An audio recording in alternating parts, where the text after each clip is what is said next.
11th Alliance Tournament. Oh, hello. I'm not sure if you guys could hear me until just now. This is CCP Fozzie, along here with CCP Dolan. We're bringing you the next match of the 11th Alliance Tournament. This is Angeli Mortis versus M.I.F. We've got a really good match coming up for you. M.I.F. has brought another one of the setups that is very close to my heart. I do love Sleipnir setups, especially with a Hugin. It's a really great combo. They've brought Sleipnirs with Hugin, Scimitar, Sabers, Jaguar, Molluses. Really nice combo. Why don't you tell us a little bit about Angeli Mortis' setup? Angeli Mortis has chosen to bring 3 Navy Scorpions with Vulture support, 2 Celestis, and Maul. So just Navy Scorpions and Damps all day long. Yeah. They're trying to kite stuff out, I guess. They have no logic, so there's no real weakness here that they can hit besides just kill all the Damps and then try and kill a Scorpion. I think they're just going to be ASB and stay alive as long as they can. It could work. I mean, the huge amount of damps from those Celestis and Molluses, they'll throw that onto the Scimitar, and then they'll just try to kill stuff. Yeah. But the M.I.F. team has a bunch of damage, can get on top of just about anything, and that Hugin means the stuff can't escape very easily. Solid spread on their Damps, though. That was not bad. Mm-hmm. Like, it's quite difficult. Very often, if you don't organize it properly, people will apply too many Damps to one ship.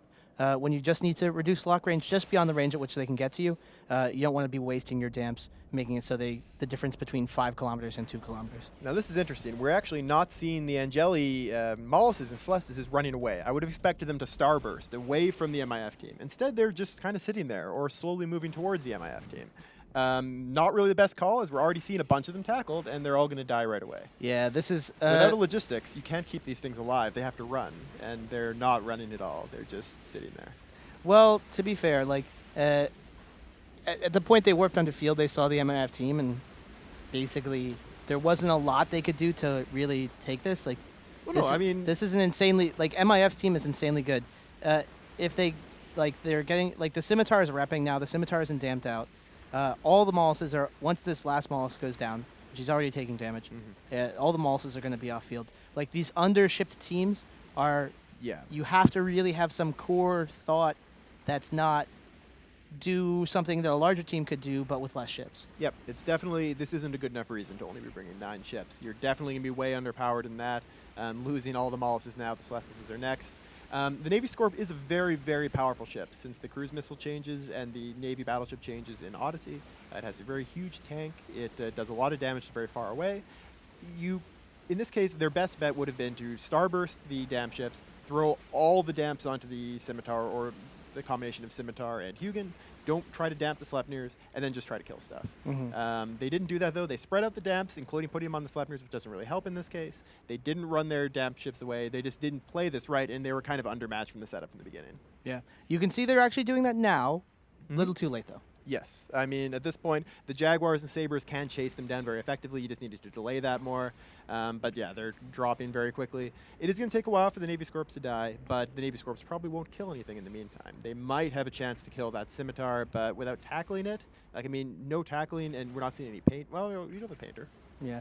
We do have the paint. The paint's super important on those small seg, fast-moving Sleipnirs. Yes. Like, well, Not the Sleipnir will still take most of the damage from a cruise missile. But if you wanted to switch to the Scimitar, for instance, then the painter makes a very big difference. And also, like, at this point, like, 3 Navy Scorpions, potentially, if they had before, like, they lost all their damps, taken out 1 Sleipnir. Oh, they are going to kill 1 Sleipnir, probably. We got BSL, the captain for M.I.F., is into armor. It looks like he may have had to go on reload, getting repped from the Scimitar, but he is going down. Now, and the M.I.F. team hasn't really cleared any of the DPS off of it. They're switching to the Scimitar? Oh, interesting. I don't know what... Yeah, that's a weird choice. That seems like a bad time to decide you can't break it while you're breaking it. Like, hey guys, our plan is working. Let's do something else. Yeah.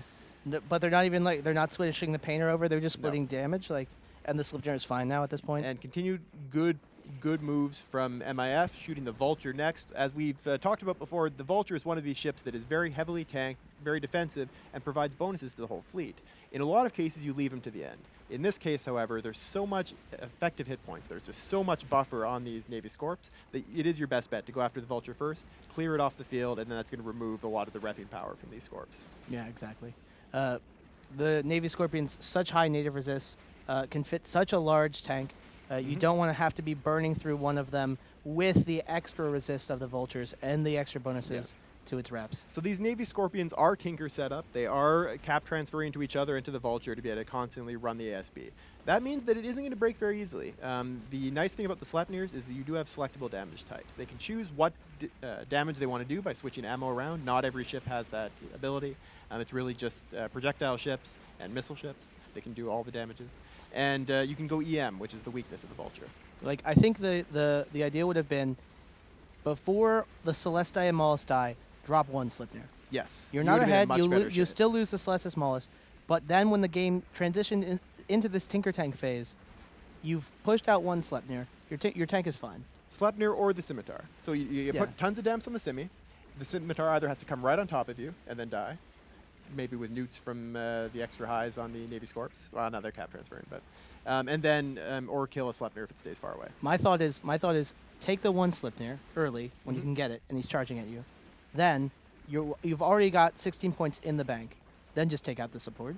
Just start shooting at support and let your Tinker Tank just take you through the rest of the match. Yep, they're going for the Scimitar now. So that Simi is taking fire. However, he's fast enough that he can pull a lot of range very fast. He can just leave. Like, there's nothing to tackle him. They're back on the Sleipnir now, but they already showed before that, like, they could have potentially broken the Sleipnir, but they just gave up on that for a while and lost all the ground they had gained. Yeah, and Scimitar the Sleipnir will have reloaded now? his ASB by this point. This Tinker Tank is very strong for Angeli Mortis. It's going to be very hard to kill these ships. I do think that their best bet is to go EM on the Vulture, and they're making the right choice, continuing to bash on that. They're going to be cap boosting to keep up these energy transfers, I think, because they can only fit one energy transfer per ship.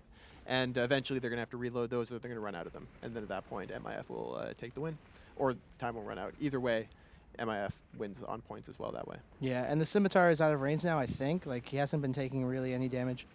Now he's just moving fast enough. Yeah. He is still taking some damage, but he's moving fast enough to reduce it a lot. The painter isn't on him, which I find a bit odd. Which it doesn't help that much against the Sleipnir. It would help a ton against the Scimitar. Well, in about 30 seconds, they'll know that. Yes. Yeah. But we'll see if us FCing Angeli Mortis makes the difference. Oh, as BSL is starting to drop. BSL slowly losing slivers of armor every once in a while. So, all right, let's think about what could happen if Angeli can manage to pull this around. If they take down BSL, that's 16 points. 16, there we go. There we go. BSL drops. They next need to try to take down that Scimitar. Is he too far away? No, he should still be in range to hit with cruise missiles. Throw the painter on him, and not on that Sleipnir like you've done there, and try to actually break him down. And then you can kill enough small stuff to actually win on points. No, if all they have to do is kill the Scimitar, and then they win on points. Yep, yeah, you're absolutely right. 29 points versus 27. So basically, the Scimitar's job is live. Still not painting the Scimitar, painting another Sleipnir. Yep, I mean, they might 2 minutes and 53 seconds. I don't know if they're going to break that Scimitar or Sleipnir in time. Well, it took them about 7 minutes to break the last one, so. Yeah. I would not consider it likely that Angeli Mortis is going to lose any more ships, because obviously this tank is strong enough to handle 3 Sleipnirs. They've switched to a Navy Scorpion now, which is not great. I mean, it's worth a try at this point. Yeah. But yeah, I do think if they couldn't break the Vulture, they're probably still going to have trouble. Oh, there we go. Yeah, and the Sleipnir of Corvin dropped down. So this is one of those situations where it is actually a little bit knife's edge. These guys are using these cap boosters, or these. Corvin's not moving at all. He's literally just hit approach on them. Yeah, moving a little bit, it would reduce his damage. That would be very smart of him. But we'll see. Oh, man, he's taking a lot of damage. So these guys, the whole Angeli Mortis team is using both ASBs on the ships that are getting hit and also cap boosters. They're having to manage cap between the 3 ships, possibly switching around their cap transfers between them and communicating. It doesn't look like they're doing a lot. We can't see a lot of what they're doing, but this is actually a lot of very precise work they have to do. Now, we see Corvin trying to run away. It's not going to work, because you can't get far enough away from the Angeli Mortis cruise missiles. He can get out of the web range. That's the thing. He can, yes. There, he's out of web range. Yeah, and then he can probably tank it a little bit better. Yeah. Possibly even get into the fall off of the painter. We'll see how well that works. He's not getting repped right now, though.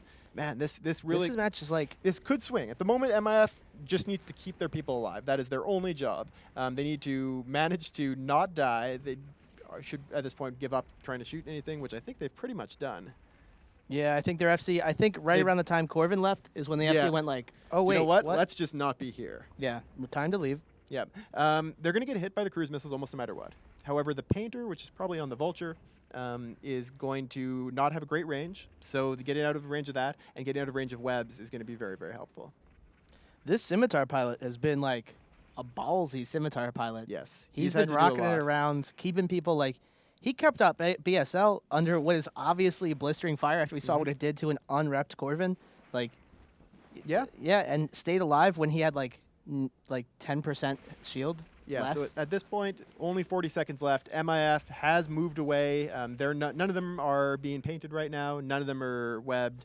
Mollis caught very low. dropped. If they can kill a couple, they'd have to kill quite a few Frigs, but that could help. If they could kill like the 2 Mollis, now if they had switched to Frigs earlier, they potentially win on Frigs. This Mollis is probably going to die. These cruise missiles they don't do their full damage to Frigs, but they can't hit very far away. And so, shooting at those is a fine choice. But I don't think it's going to be enough. 8 seconds left, and this is going to be a win on points to M.I.F. in a much closer match than we expected. Extremely strong tank from Angeli Mortis. There we go. That's the match. Very close to Angeli Mortis pulling a comeback after losing the entirety of their support fleet. Only the core of the Scorpions left. We're going to come back, and it's going to be CCP Fozzie, I Will Be Gone, and it's going to be CCP Rise joining you for Kill It With Fire versus Ministry of Inappropriate Footwork. We'll see you in a couple minutes.